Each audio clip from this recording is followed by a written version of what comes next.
kanan kanan.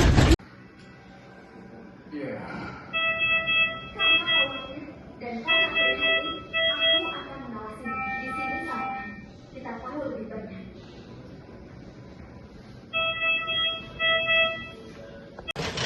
Keluar keluar bang. Apa tidak kan? Sudah kan? Sudah berapa? Sudah kan? Sampai dulu.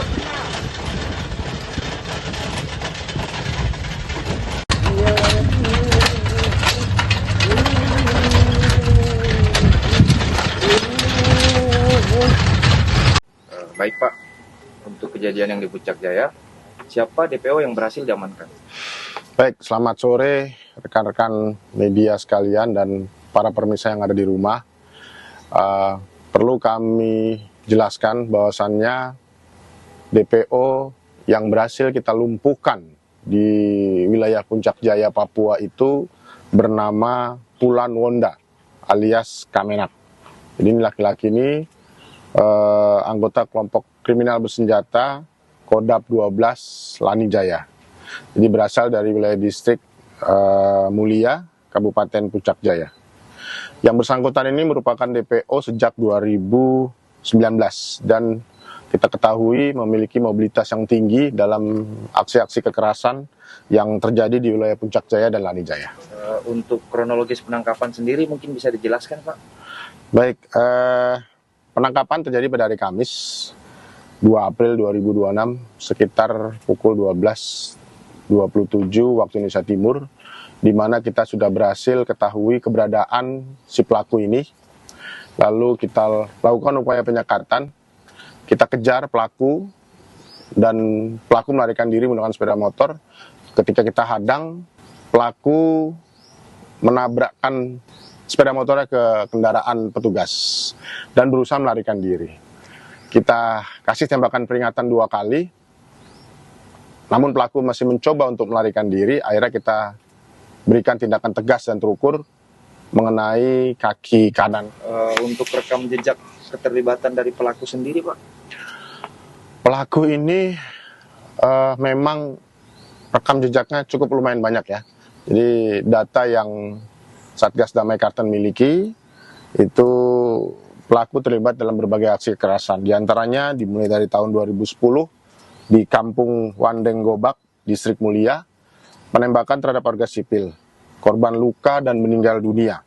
Lince Telenggeng itu luka, Yainal dan Ahmad Solehan itu meninggal dunia.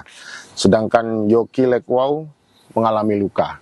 Lalu di tahun 2010 juga di Kampung Lumbuk Tinggi Nambut, penembakan terhadap aparat Polri, yaitu Bribka Kamarul Huda, Brigadir Adam Anoh, dan Brigadir Hairudin Hamid itu mengalami luka tembak.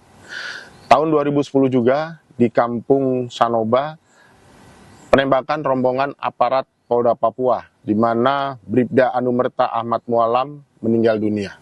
Sedangkan Bribda Yadi Prayitno dan Brigadir Dwi Haryono mengalami luka tembak. Lalu di tahun 2012, tanggal 5 Januari, di Kampung Wuyukiwi, kontak senjata dengan aparat. Di 28 Januari, masih di 2012, di Wandeng Gobak, penembakan terhadap Bribtu Anumerta Soekarno yang meninggal dunia. Lalu di 27 November, masih di 2012, di Mapolsek Pirime, yaitu penyerangan yang mengakibatkan 3 anggota Polri gugur, serta pembakaran dan perampatan senjata. Di antaranya Ibda Anumerta Rolfi Takubesi. Ini beliau adalah Kapolsek. Lalu Brigpol Anumerta Jeffrey Rumkorem dan Bribtu Anumerta Daniel Makuker. Masih di 2012, tanggal 28 November 2012 ini di distrik Pirime, penembakan terhadap rombongan Kapolda Papua pada saat itu, yaitu Bapak Jenderal Tito Karnavian. Dan di 3 Desember 2012 di Tiom, penembakan warga sipil atas nama almarhum Ferdi Turwalo, ini meninggal dunia. Serta di tahun 2014 di Pirime lagi, penembakan terhadap aparat TNI Polri yang menyebabkan luka tembak terhadap 1 anggota TNI dan anggota polisi, yaitu Brigpol Rusdi. Ini mengalami luka tembak di pinggang. Baik. Demikian. Terima kasih Pak. Untuk pasal yang dikenakan kepada pelaku dan ancaman hukumannya sendiri, Pak? Ya, yang bersangkutan kita jerat dengan tindak pidana pembunuhan, pencurian dengan kekerasan yang mengakibatkan kematian, serta pembakaran sebagaimana dimaksud dalam pasal 459, pasal 479 ayat 3, dan pasal 308 ayat 3, Undang-Undang Nomor 1 Tahun 2023 tentang KUHP. Ancamannya yaitu pidana mati, atau pidana seumur hidup, atau pidana penjara paling lama 20 tahun. Baik, terima kasih. Terakhir Pak, Ya. mungkin bisa diberikan pesan dan himbauan kepada masyarakat. Baik, Satgas Operasi Damai Kartens menegaskan bahwa penegakan hukum yang dilakukan itu merupakan bentuk daripada kehadiran negara dalam menjaga ancaman kekerasan bersenjata di tanah Papua ini, sekaligus untuk melindungi masyarakat. Ya, aparat bertindak dengan profesional, tegas dan terukur, serta mengedepankan kegiatan-kegiatan yang humanis.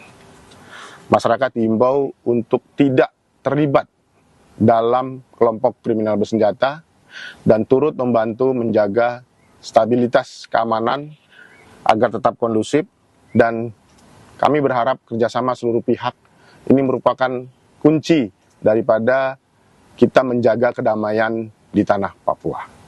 Terima kasih. Terima kasih Pak. untuk waktunya.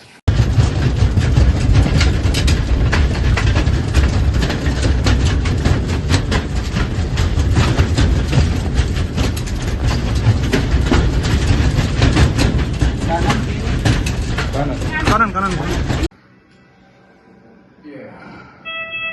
Karena khawatir dan karena prihatin, aku akan mengawasi di sini sampai kita tahu lebih banyak.